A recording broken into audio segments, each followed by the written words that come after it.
A noite estava mais escura do que comum quando Ademir recebeu a ligação. O celular vibrou em cima da mesa da lanchonete de beira de estrada, já quase vazia. Passava das 11 da noite. Lá fora, a neblina encobria os postes de luz e o vento soprava seco, arrastando folhas pelo asfalto. Ademir, 51 anos, caminhoneiro há mais de 3 décadas, atendia a ligação com o mesmo olhar cansado que carregava desde que enterrara a esposa. Era um homem calado, de poucos gestos, mas os olhos guardavam o peso de estradas longas, promessas não cumpridas e noites solitárias cruzando o país. Frete urgente, carga leve, bem paga, entrega única, retiro das almas, perto de Itabirinha, disse a voz do outro lado, robótica, quase sem emoção. O nome do lugar não soava familiar, mas Ademir não era de perguntar muito. Pegou o café. Engoliu sem pressa, limpou a boca com o dorso da mão calejada e acenou para o dono do bar. Mais um frete, seu Antunes. A essa hora, Ademir? Vai dar nisso não, resmungou o homem, sem tirar os olhos do televisor antigo preso na parede. Ademir sorriu de canto e saiu. Do lado de fora, o ar estava frio, cortante. Subiu no caminhão com movimentos lentos, ligou o motor e checou a rota. A MG 329 era a estrada principal. Depois, um trecho rural, sem pavimentação, levaria até o tal Retiro das Almas. O rádio falhava. O GPS não localizava o destino final. Ele deu de ombros. O caminhão, carregado com saco de sal refinado, respondeu com um ronco grave e seguiu estrada adentro, engolido pela neblina. A estrada estadual era estreita e tortuosa, margeada por árvores altas que se curvavam como se cochichassem entre si. O céu, sem lua, parecia sufocar o horizonte. A cada curva, Ademir sentia o isolamento apertar o peito. A cidade ficou para trás como um sonho antigo, já esquecido. Por volta das 23h50, algo mudou. O ar ficou mais denso, como se a floresta respirasse ao redor. Os faróis do caminhão cortavam uma neblina baixa, que parecia se formar do nada, densa como fumaça. Foi então que viu a placa. Retorno em 5 quilômetros. Fazenda Retiro das Almas, Ademir ergueu as sobrancelhas, estranhando. Não lembrava de ter visto aquele aviso na rota. Poucos metros depois, uma figura surgiu à beira da estrada. Sozinha, imóvel. Um homem. Usava um capote preto, longo até os tornozelos.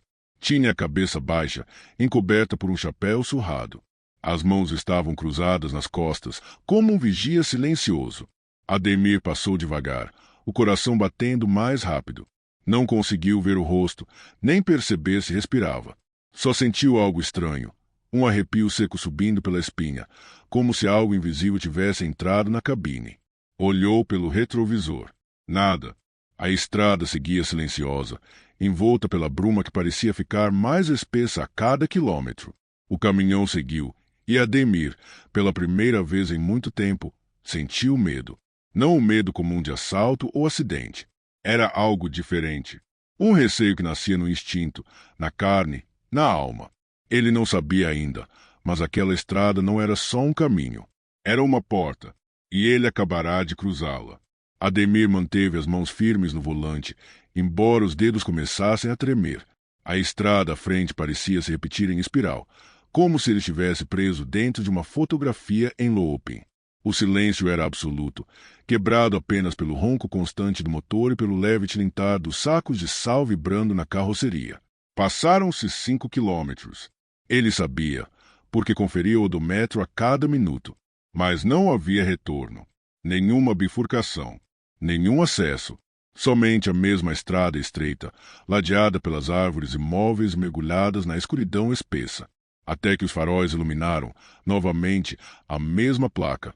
Retorno em 5 quilômetros, fazenda Retiro das Almas. Ademir sentiu o estômago revirar. E lá estava ele outra vez, o homem do capote preto, no mesmo lugar, na mesma pose, cabeça baixa, silêncio absoluto. Ademir apertou os olhos, tentando enxergar algum detalhe novo, algum movimento, mas a figura era como uma sombra sólida, cravada no espaço, estática. Dessa vez, ele reduziu a velocidade, olhou para os lados, para trás.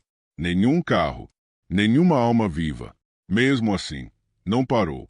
Pisou fundo. O caminhão avançou mais alguns quilômetros, engolido por uma escuridão que parecia viva, pulsante. Mas o que veio a seguir não fazia sentido. Outra vez, a placa. Retorno em 5 quilômetros. Fazenda Retiro das Almas, o sangue gelou nas veias de Ademir. Ele apertou o volante com tanta força que os nós dos dedos ficaram brancos. Tentou convencer-se de que era o cansaço ou um erro de sinalização. Talvez estivesse sonhando. Talvez tivesse dormido por alguns segundos ao volante. Era possível. Mas antes que pudesse concluir qualquer pensamento racional, viu a figura de novo. O mesmo homem. Mesmo local. Mesmo silêncio. O rádio do caminhão, antes mudo, chiou de repente. Um som agudo e sujo, como interferência. Ademir quase saltou no banco com o susto. Tentou baixar o volume, mas o botão parecia travado. A frequência oscilava sozinha, indo e voltando, como se alguém a manipulasse de longe. E então veio a voz. Fraca, rouca, como se arranhasse o fundo de um poço. Você aceitou o último frete. Agora é da estrada. Ademir arregalou os olhos. O peito doía. Um suor frio brotava da testa. Ele desligou o rádio com um tapa, mas o silêncio que veio depois foi ainda mais assustador. Olhou para o relógio no painel. 0h17. Sentiu um nó na garganta. O tempo estava travado. Voltou os olhos para a estrada, tentando se concentrar. Precisava sair dali. Precisava encontrar algum sinal de civilização, qualquer coisa familiar. Mas cada metro percorrido parecia mais escuro, mais irreal. Foi quando notou algo novo. Pequenos pontos brancos surgindo no asfalto. Sal. Havia sal espalhado pela pista. Ademir olhou pelo retrovisor, confuso. A carga estava fechada, bem presa. Não deveria estar vazando. Mas a trilha de sal se espalhava atrás dele, como se marcasse seu rastro naquele lugar esquecido. Era como se estivesse sendo guiado. Ou marcado. Mais à frente, no meio da estrada, havia algo jogado no chão. Um chapéu velho, preto e sujo. Ademir desviou o caminhão, mas por reflexo olhou para o lado da pista e sentiu o sangue gelar. O homem de capote estava ali, desta vez mais próximo da pista, com a cabeça levemente erguida. Sem perceber, Ademir diminuiu a velocidade. O caminhão parecia perder força sozinho, como se a própria estrada decidisse que era hora de parar. Mas ele não parou. Pela primeira vez em anos, Ademir sentiu o pânico real. Não era superstição. Não era medo de histórias antigas. Era um grito silencioso que nascia de dentro. Um grito que dizia para fugir, para não olhar para trás. Ele pisou com força no acelerador e seguiu, sem saber se ainda estava no mundo real. A estrada parecia sugar o pouco de sanidade que ainda restava em Ademir. A cabine estava sufocante. Não apenas quente, era como se o ar estivesse saturado, denso, irrespirável. A cada minuto era mais difícil manter a concentração. O suor escorria pelo rosto, empapava a camisa e colava aos braços, mas o frio na espinha não o deixava esquecer que havia algo além do físico acontecendo ali. A noite parecia não ter fim. O relógio digital do painel seguia marcando 0h17. Sempre 0h17. Ademir, exausto e tenso, finalmente cedeu ao impulso de confrontar o que via. Quando a figura do capote apareceu pela quarta vez, ele freou com força, fazendo pneus arranharem o asfalto. Escorregadio de poeira. O caminhão estremeceu, mas não desligou. Ele ficou parado por alguns segundos, com a testa encostada no volante, ouvindo apenas a respiração pesada. O medo era palpável, quase sólido, mas havia também raiva. Raiva da impotência, da repetição, da estrada que zombava dele. Desceu da cabine sem desligar o motor. A porta rangeu ao abrir. O ar noturno lá fora era ainda mais pesado que o de dentro, como se estivesse respirando vapor invisível. Pegou a lanterna e apontou para a figura à frente. A luz dançava na névoa, mas finalmente o iluminou por completo. O homem do capote estava a poucos passos da estrada, parado entre dois eucaliptos finos, de cabeça ainda baixa. Ademir caminhou com passos cuidadosos, a luz tremendo em sua mão. Cada folha no chão parecia estalar como ossos quebradiços. O ar cheirava a ferro, terra úmida e algo mais, um odor ácido amargo, como carne queimada. Ei, senhor, tá perdido? A voz de Ademir saiu fraca, quase um sussurro. O homem não se moveu. Mais perto agora, Ademir viu que o capote não era tecido comum. Parecia couro ressecado, manchado de marcas escurecidas. Havia algo sob a barra, sal cristalizado grudado nas pontas, como se ele tivesse atravessado a mesma carga que Ademir levava. A lanterna tremeu em sua mão. Ele respirou fundo, aproximou-se mais um passo, ignorando tudo que seu instinto gritava. Estendeu o braço e tocou o ombro da figura. Foi como tocar uma pedra fria, mas viva. Então o homem se virou. Devagar, muito devagar. O capuz escorregou para trás. E o que havia debaixo dele não era um rosto comum. Onde deveriam estar os olhos, havia 2 buracos profundos escurecidos, como se o fogo tivesse cavado a carne até os ossos. Não sangravam, não pulsavam, eram apenas vazios. A pele ao redor estava queimada, rachada como madeira antiga. E a boca era enorme, deformada, alastrando-se até as orelhas, costurada em parte com fios pretos que pareciam arames finos, mas que se mexiam sozinhos, como se ainda estivessem costurando a dor. A criatura, porque não era mais um homem, falou. Sua voz não veio dos lábios, mas do fundo da garganta, como uma vibração que fazia o peito de Ademir doer. Agora você carrega o mesmo que eu carreguei. Ao ouvir isso, Ademir recuou instintivamente, mas algo puxou por dentro. Um peso invisível, como se o corpo já estivesse sendo arrastado por correntes que ele não via. A lanterna caiu da mão. A escuridão o engoliu. E tudo escureceu. Mas Ademir não desmaiou. Ele caiu em algo diferente do sono. Como se estivesse preso entre o mundo do sonho e a realidade. Imagens embaralhadas dançavam diante de seus olhos fechados. Sal se acumulando como montanhas. Corpos fundindo-se à terra. Caminhoneiros com olhos ocos dirigindo em silêncio. Todos na mesma estrada. Todos presos à mesma rota. E, ao fundo, sempre a mesma voz. A estrada tem fome. Ademir despertou com um sobressalto, respirando com dificuldade, como se tivesse emergido debaixo d'água.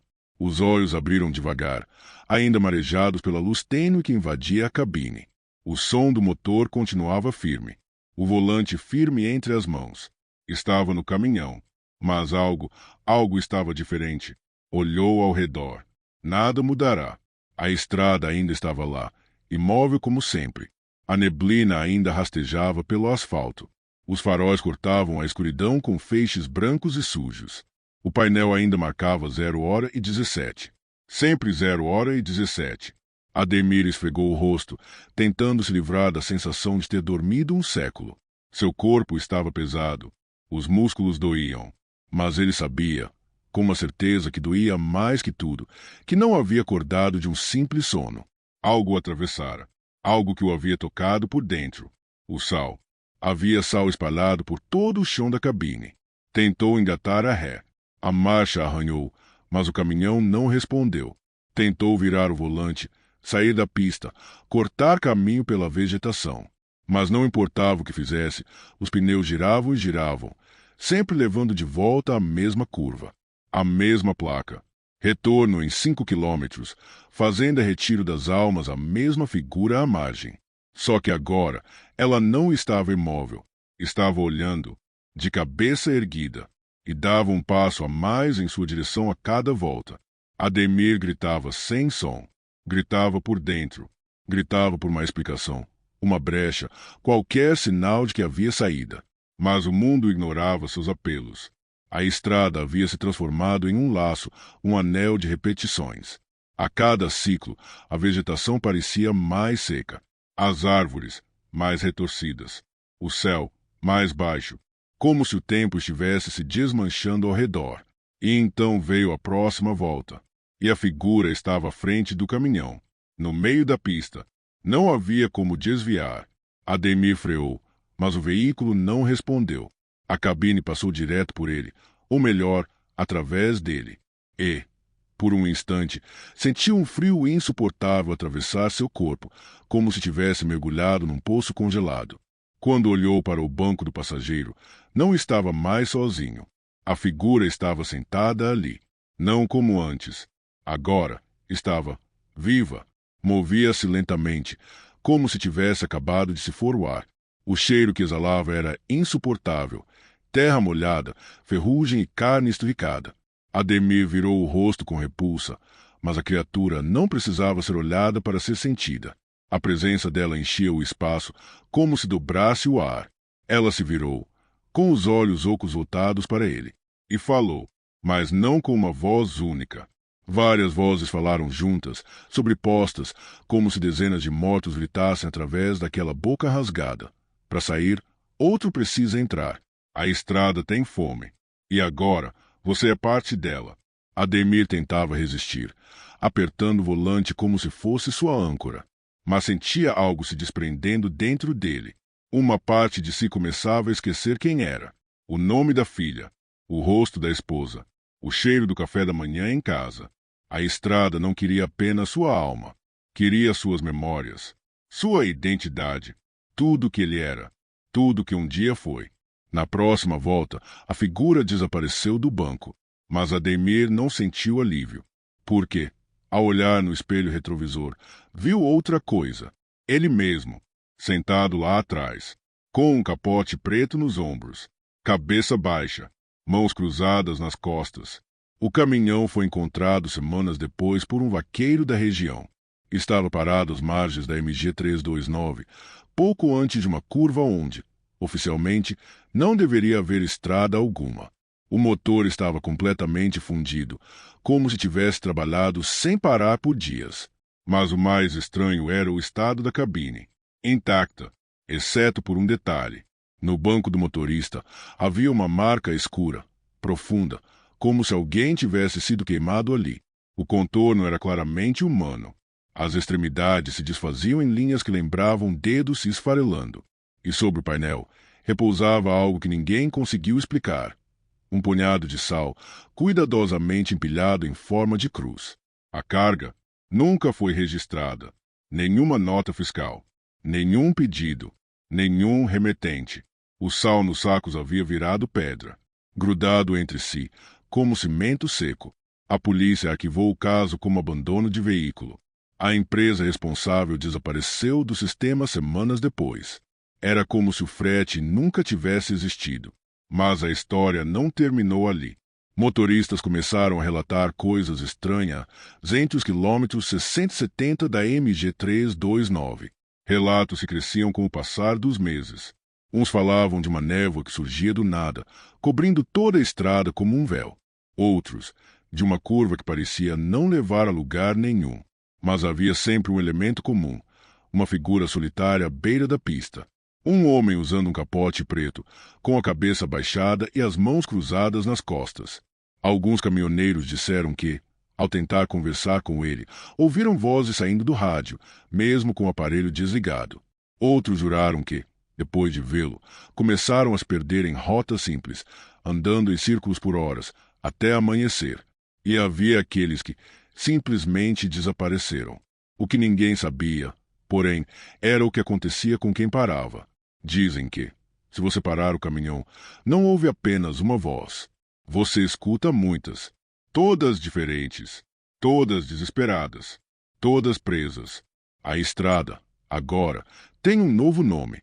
Não está em nenhum mapa e não aparece em nenhum GPS. Mas quem a encontra nunca a esquece. Retorno em 5 quilômetros, fazenda Retiro das Almas e à beira da curva, parado eternamente sob a névoa, há sempre alguém com um capote preto, cabeça baixa, mãos cruzadas, esperando o próximo frete. Se essa história te arrepiou, deixa o like para fortalecer e comenta aí. Você aceitaria esse frete ou aceleraria sem olhar para trás? E segura firme, porque a próxima história já vai começar.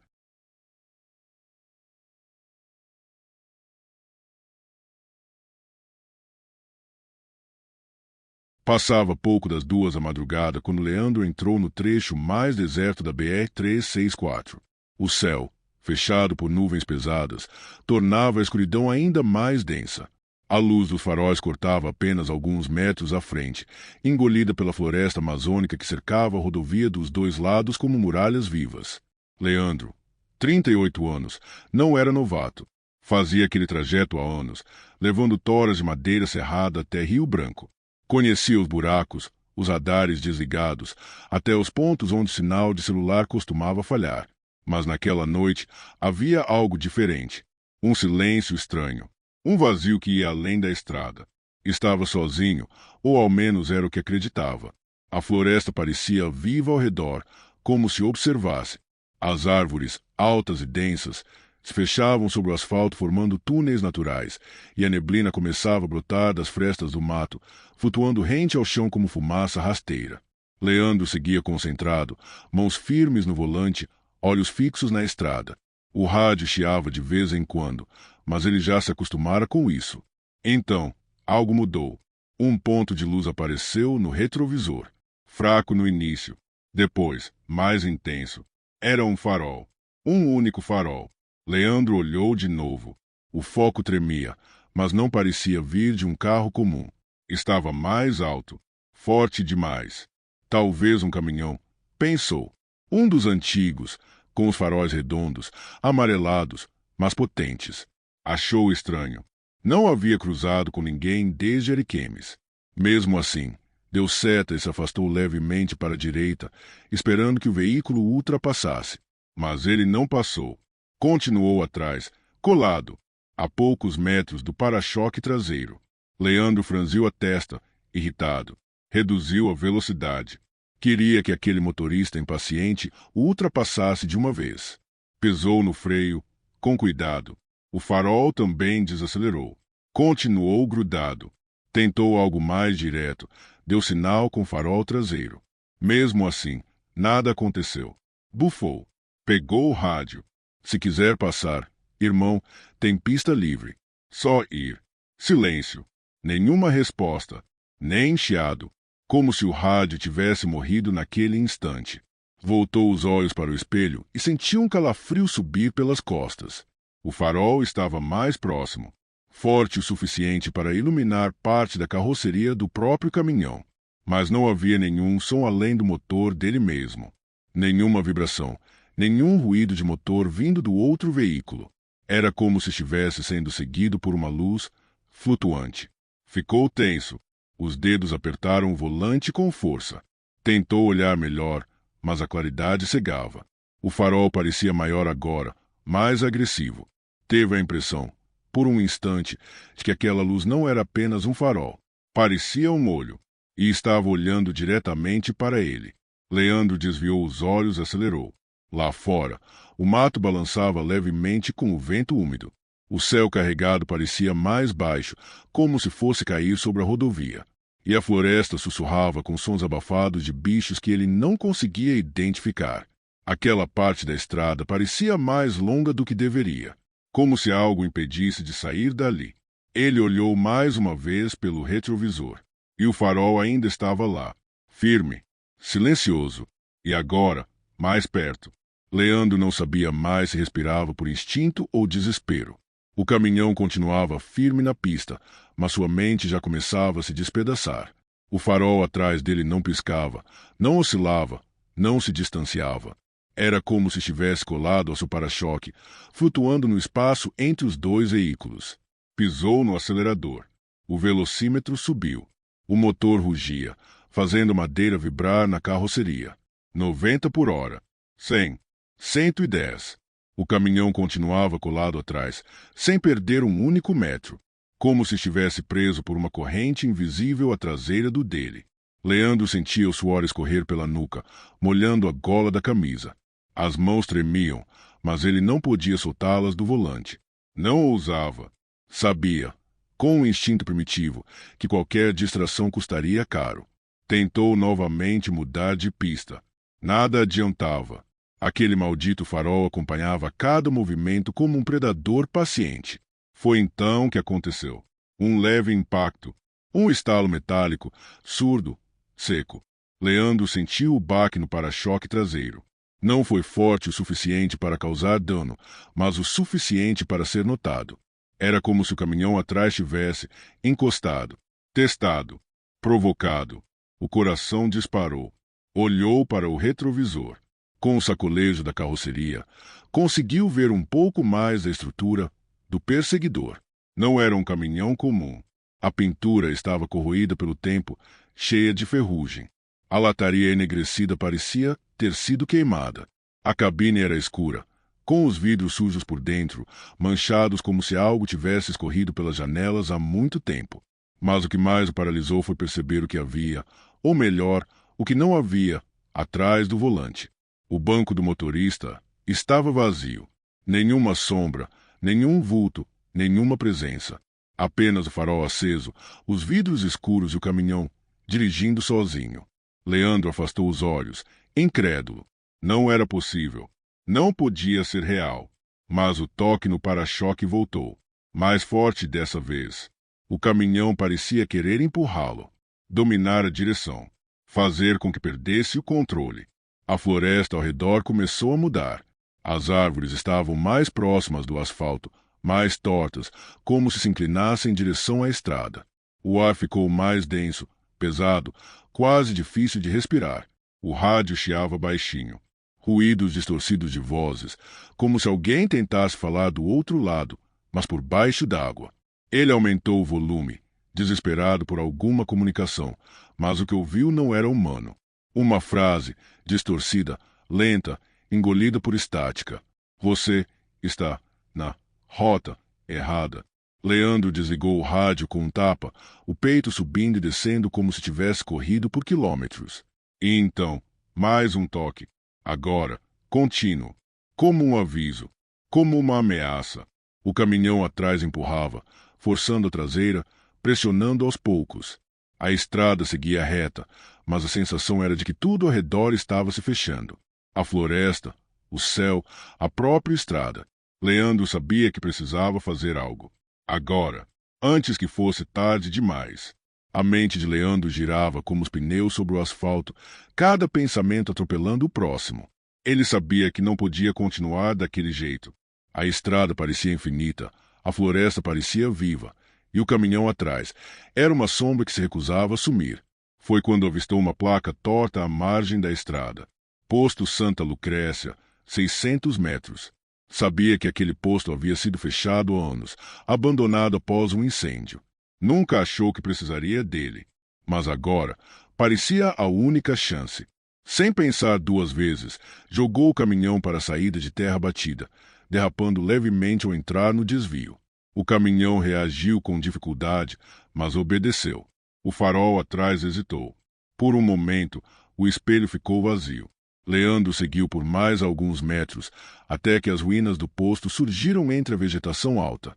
Bombas de combustível enferrujadas, parcialmente engolidas pelo mato. A loja de conveniência estava com as janelas quebradas, as prateleiras caídas, e tudo envolto num silêncio que não era natural. Parou o caminhão perto da antiga cobertura e desligou o motor. O silêncio que se seguiu pareceu ainda mais ameaçador do que o barulho do perseguidor. Desceu devagar, como se qualquer movimento brusco pudesse atrair algo. Escondido. O ar ali era úmido e morno, cheirando a ferrugem e planta podre. Pegou a lanterna do painel e começou a inspecionar os pneus. Precisava ganhar tempo. Precisava respirar. A luz tremia enquanto ele passava a mão pelos sulcos da borracha. Nenhum sinal de dano. Nenhum problema visível. Mas a respiração ainda estava pesada e o coração acelerado demais para ser normal. Virou-se para olhar a estrada de terra por onde tinha vindo. E ali estava ele, o caminhão preto, no meio da via, imóvel, faróis acesos, lançando feixes de luz entre os arbustos.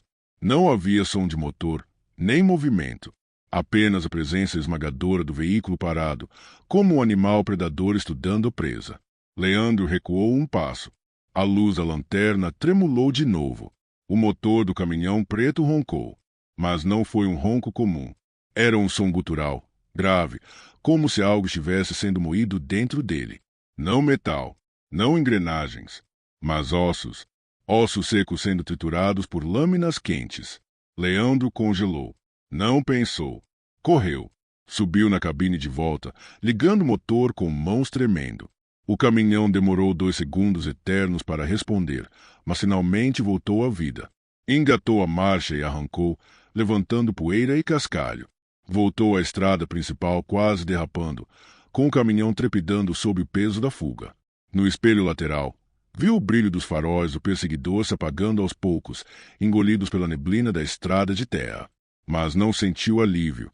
Sentiu algo pior, como se tivesse acabado de provocar algo que não era feito para ser visto nem desafiado. E agora, aquilo sabia que ele estava com medo, e estava gostando disso. Assim que Leandro voltou à rodovia principal, um silêncio pesado caiu sobre a cabine. O GPS, que antes piscava tranquilo, congelou na tela, uma luz fria e azulada que não mudava, não atualizava. O rádio, numa súbita rebeldia, começou a chiar em estática, um som estridente que raspava os nervos. As luzes internas da cabine tremeluziam, lançando sombras tortas pelas paredes de metal, como se fantasmas pequenos dançassem ali dentro. O ar dentro do caminhão tornou-se repentinamente gelado, uma corrente cortante que parecia entrar pelos ossos. Leandro sentiu seus pelos se eriçarem, e a respiração ficou presa, presa como se o tempo tivesse apertado uma mão invisível em sua garganta. Olhou pelo espelho retrovisor, o coração quase parando. O caminhão preto reaparecera, mas não era mais o mesmo. O veículo parecia pulsar, a lataria ondulando lentamente como se tivesse vida própria. O para-choque dianteiro se alongava e enchia-se de pontas metálicas, como dentes se cresciam em seu corpo. Os faróis alternavam entre um branco intenso e um vermelho sinistro, refletindo como olhos demoníacos fixos em Leandro. Ele pisou no acelerador, mas a estrada parecia esticar, como um caminho sem fim diante dele. As árvores que margeavam o asfalto se transformavam em vultos que passavam rápido demais para serem vistos direito, e a névoa ao redor parecia se fechar, como se tentasse aprisioná-lo naquele momento. O som da buzina do caminhão preto não era mais uma buzina normal. Era um rugido profundo, um chamado ameaçador que reverberava dentro do peito de Leandro, vibrando nas paredes da cabine, quebrando o silêncio da noite em pedaços afiados. Ele sabia que não poderia fugir. Não era apenas uma perseguição. Era uma sentença, uma promessa de que algo iria acontecer e que ele não escaparia. Um frio gelado correu por sua espinha, e a visão do caminhão que se aproximava, cada vez mais grotesco, fez com que Leandro sentisse a inevitabilidade do destino que o aguardava. Leandro sentiu o peso da noite sobre seus ombros, cada segundo se arrastando como uma eternidade. À medida que o caminhão negro se aproximava, sua mente fervilhava com pensamentos desesperados, buscando qualquer saída, qualquer fresta de esperança. Então, avistou o barranco à frente, uma parede de terra, vegetação densa e raízes retorcidas. Era sua única chance. Com as mãos trêmulas, virou o volante com força, um movimento brusco e desesperado. O caminhão parecia obedecer ao comando, mas o destino já estava traçado. O veículo deslizou para fora da pista, as rodas derrapando sobre o matagal, os galhos chicoteando a lataria enquanto o caminhão tombava de lado, rolando lentamente até parar no silêncio absoluto da madrugada. Leandro caiu, atordoado, sentindo o gosto amargo da terra e o peso do cansaço no corpo. O mundo ao redor parecia imóvel, o ar pesado e úmido. Horas depois, ele foi encontrado por um grupo de socorristas, desorientado mas vivo. O caminhão estava danificado, a carroceria parcialmente destruída, mas a carga intacta, como se nada tivesse tocado que levava. Você teve sorte de escapar, disse um dos bombeiros, olhando para ele com um misto de preocupação e descrença. Leandro mal conseguiu responder, as palavras saindo como um sussurro. Ele vai continuar procurando. Os socorristas olharam ao redor, mas não havia sinal de outro caminhão, nenhuma marca de pneus além das suas próprias. Nos dias que se seguiram, relatos começaram a surgir na região. Motoristas que cruzavam a BR-364 de madrugada contavam histórias de um caminhão preto que o seguia, mesmo em alta velocidade. Diziam ouvir a buzina grave, sentir a pressão da presença atrás deles, um peso invisível que os deixava inquietos. Mas quando olhavam pelo retrovisor, não havia motorista, e quando tentavam frear, era tarde demais. Leandro sabia que, em algum lugar entre aquelas curvas e sombras, uma entidade aguardava por um novo condutor para a estrada sem fim. Se você gostou do vídeo, não se esqueça de se inscrever e deixar o seu like. Sinta-se à vontade para dar novas sugestões e deixar algum relato ou história sombria nos comentários. Até a próxima!